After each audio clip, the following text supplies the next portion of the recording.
வணக்கம். மேசராசி நண்பர்களுக்கு இந்த குரு பயிற்சி எப்படி இருக்க போகுதுன்னு பார்த்தா, குரு உங்களுக்கு சுகஸ்தானமான 4ஆம் இடத்திற்கு நகர போறாரு. 4ஆம் இடத்துல போய் நம்ம குரு இருக்காரு. என்ன கிடைக்க போகுது அப்படின்னு பார்த்தா, வீடு வண்டி வாகன சொத்து சேர்க்கை நீண்ட நாள் நீங்க நினைச்சிட்டு இருந்தது நடக்காம இருந்ததெல்லாம் நடக்க இருக்கு. அதே மாதிரி தாய்க்கு, அதாவது உங்க அம்மாவுக்கு ஏதேனும் உடல் நல குறைவு இருந்தா அது கண்டிப்பா குணமாகறதுக்கான அதிக வாய்ப்பு இருக்கு. பார்வை பலன்னு பார்த்தோம்னா, அவர் 5ஆம் பார்வையா உங்களுக்கு 8ஆம் இடத்தை பாக்குறாரு. அப்ப நீண்ட நாள் தடைகள் நீங்க போகுது. அதே மாதிரி 7ஆம் பார்வையா 10ஆம் இடத்தை பாக்குறதுனால புதிய தொழில் வாய்ப்புகள் மற்றும் இருக்கும் தொழில்ல நல்ல லாபங்கள், இவ்வளவு நாள் லாபம் கிடைக்காத இந்த லாபங்கள் கிடைக்க போகுது.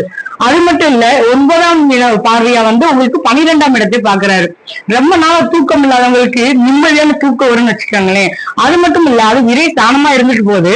ஆனா உங்களுக்கு குரு 9ஆம் பார்வையா பாக்குறதுனால சுப செலவுகள் தான் வீட்டுல ஏற்படும். அதனால நிம்மதியா இருக்கலாம்.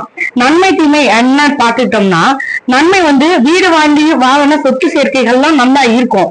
ஆனா தீமை என்னன்னு பாத்தீங்கன்னா, உங்களுக்கு சின்ன சின்ன மனக்குழப்பங்கள், கருத்து வேறுபாடு வீட்டுல வரலாம்.